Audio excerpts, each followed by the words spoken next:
Hasil survei Muda Bicara mendadak menjadi sorotan publik. Nama Muzakir Manaf atau Mualim melejit dan mengungguli Agus Harimurti Yudhoyono atau AHY hingga Gibran Rakabuming Raka. Berdasarkan data survei tersebut, Mualim meraih 13,5% elektabilitas, unggul atas AHY yang memperoleh 11,88%. Sementara Gibran hanya mencatat 6,13%, berada di bawah Pramono Anung 8,88% dan Anies Baswedan 8,63%.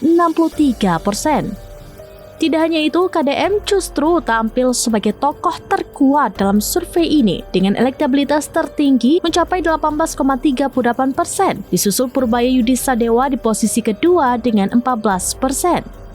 Yang tak kalah mengejutkan, aktivis muda Ferry Irwandi ikut mencuri perhatian dengan raihan 4,75% suara.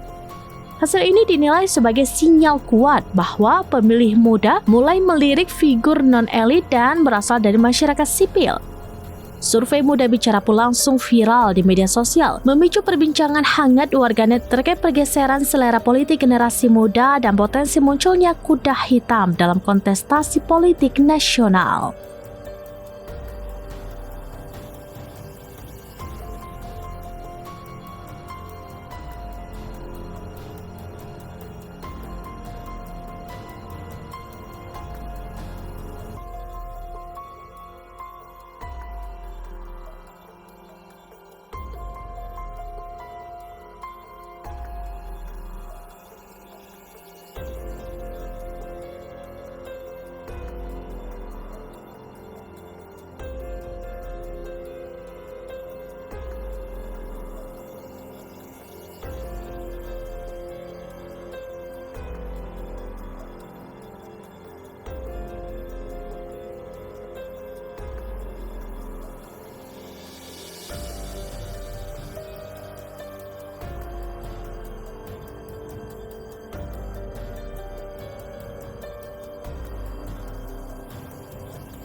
Download Tribun X sekarang, menghadirkan lokal menjadi Indonesia.